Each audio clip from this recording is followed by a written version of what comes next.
Assalamualaikum warahmatullahi wabarakatuh. Perkenalkan, nama saya Furkon, NIM 2022-11077.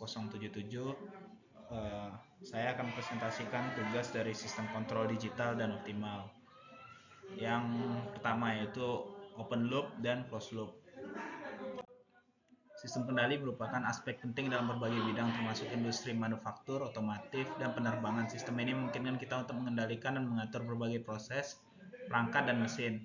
Dalam presentasi ini kita akan membahas perbedaan mendasar antara dua jenis sistem kendali utama, sistem kendali terbuka, open loop, dan sistem kendali tutup, closed loop. Sistem kendali open loop didefinisikan dan cara kerjanya yaitu sistem kendali terbuka. Open loop system adalah sistem di mana output tidak berpengaruh pada input. Cara kerjanya, sistem ini bekerja dengan menerima input dan prosesnya melalui controller untuk menghasilkan output, lalu tidak ada umpan balik dari output ke controller.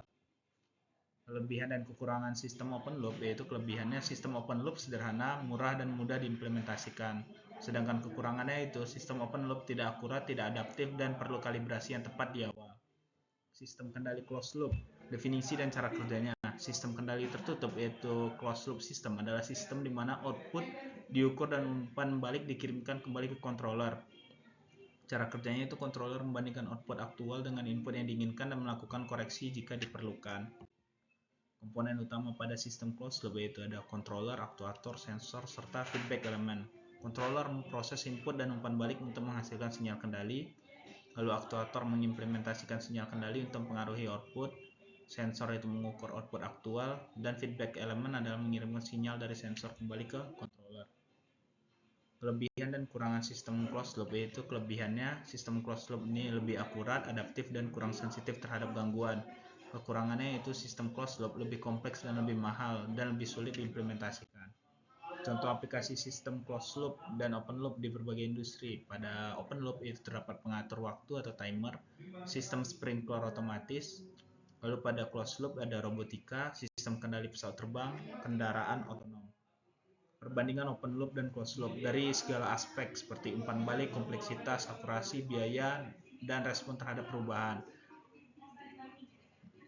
Pada aspek umpan balik di open loop tidak ada, sedangkan di closed loop ada. Kompleksitas pada open loop sederhana, pada closed loop lebih kompleks. Lalu pada aspek akurasi open loop itu lebih rendah, sedang closed loop lebih tinggi. Biaya, aspek biaya open loop lebih rendah, sedang closed loop lebih tinggi. Lalu aspek respon terhadap perubahan tidak responsif pada open loop, lalu pada closed loop responsif. Kesimpulan yang didapat yaitu sistem kendali terbuka dan tertutup memiliki kelebihan dan kekurangan masing-masing.